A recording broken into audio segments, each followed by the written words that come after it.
that what they were saying about the people of garden revolution, they don't want to struggle, they don't have faith in each other, they just care about money, all that is knocked down the drain. Matter of fact, I see revolution clearer now than I did before October, thanks to the Honorable Minister, Louis Farrakhan. Well, now, your theme song has been organized. Always Not so much mobilized, but organized. Now, did you see much of that? No.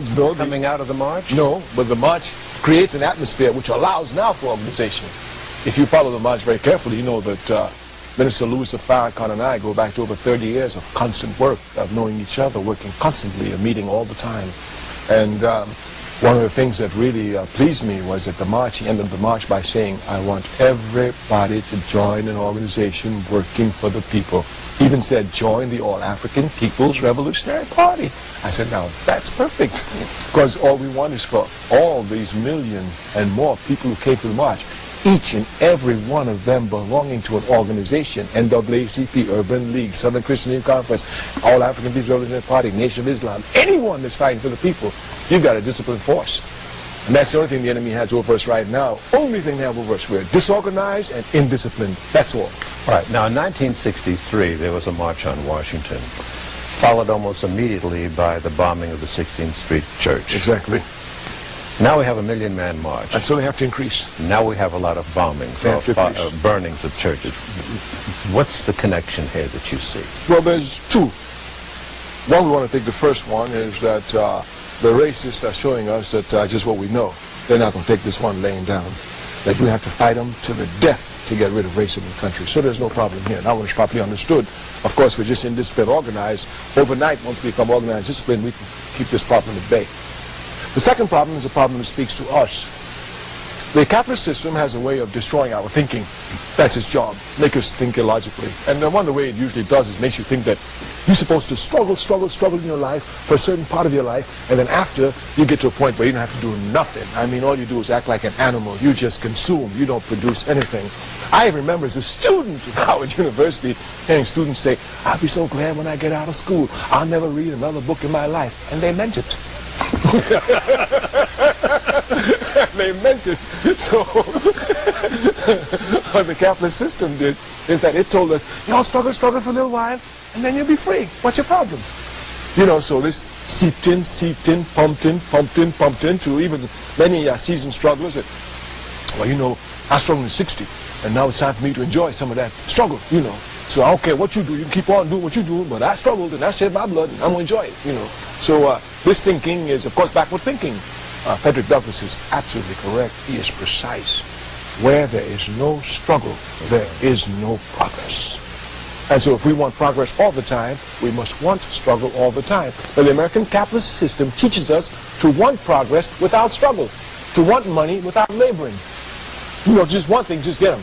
To want change without fighting. And this is the incorrect attitude that we have to attack seriously, that no, everyone must want to struggle all the time. If Harriet Tubman could take struggle to the grave, so can Gil Noble take struggle to the grave. So can Kwame Ture take struggle to the grave. So can Ms. Bowen take struggle to the grave. And everyone must take struggle to the grave. So we must not look for a time where we do less struggle. On the contrary, we do more struggle.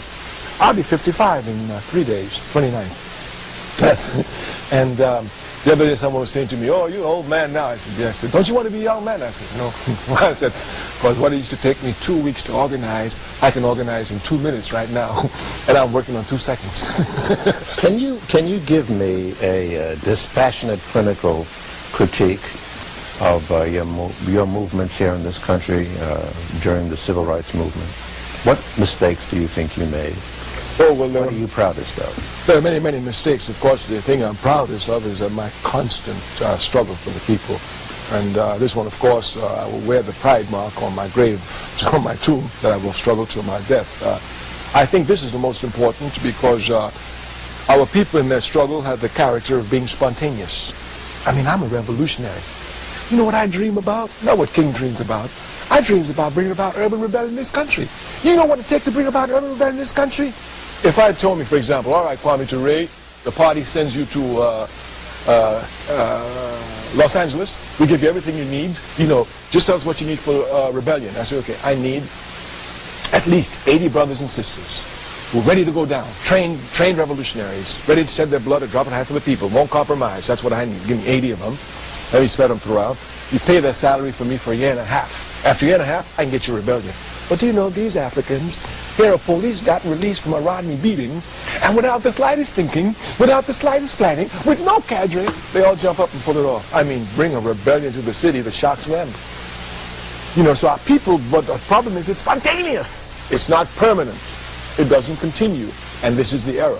So some of the errors I've made in my life that I've been correcting is that I've aided spontaneous activity which had nothing other than spontaneity as its end. It wasn't leading anywhere. So, of course, I'll stop that. I rectified that error. But I've made a lot of mistakes here. And I think one of the biggest mistakes I made in the 1960s in SNCC was that I saw the importance of ideology, but I didn't recognize the necessity to wage a struggle for it inside of SNCC. And that was an error I made.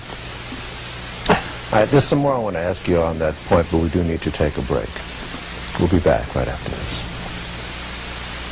Spontaneous. You're arguing that fundamental revolution really needs to be thought out very carefully. It has to be properly planned. Revolt, rebellion is not thought out, but revolution is. Revolt, rebellion only seeks to vent the anger against the system, but revolution seeks power. And I've been on power since I was a kid, and I haven't changed yet. We need power, and revolution is what brings power. You seize power in revolution.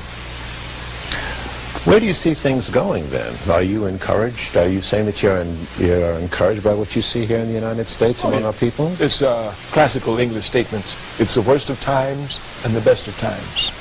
It's the best of times because our people are more conscious. They are more conscious today than ever before. Even though there's a large unconscious sector, but we know that with a conscious sector determined, that unconscious sector can become politicized overnight, as they did in the 1960s, as they did in the Russian Revolution, as they did everywhere else. They can become politicized overnight and join the sides actively for the fight for humanity. So that's not our problem. We are very conscious. So when you have the best of times, which is the rising consciousness of the people, and the worst of times, which is the conditions rolling back the gains that we want, etc., when you have rising consciousness and worsening conditions, you've got to have a revolt, an explosion. But this one, we want to be revolution, not a rebellion, where we actually seize power. Many have the perception that the Soviet Union, and it is in fact true in many cases, that the Soviet Union supported many of the liberation struggles that we've seen. And they used to talk in global terms about the East versus the West. Now they're saying the North versus the South. Do you subscribe to that difference? No, not at all. Not at all.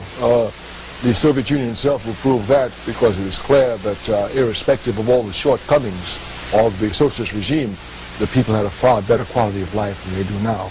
And that this fight will continue until they seize power again. And when they do, it will be eternal struggle. This time they will not turn it loose. When you say quality of life, you mean that now they have organized crime there and there's, you know... Quality of life, just like in America. I mean, insecurity, total. No security, no health program, no insurance that your children will go to college if they want to, because nothing, all of the things, rent is costing, I mean, it's just completely, it's dog eat dog. It's New York City. It's New York City, it's dog eat dog.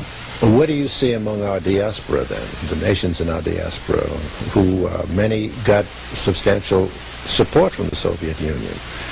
That support is no longer existing. What do you say about that? I say that's great. Not only they get support for us is great. One of our struggles revolutionaries, among other African revolutionaries, was the necessity for an authentic African ideology coming from our culture. Let me just give you an example.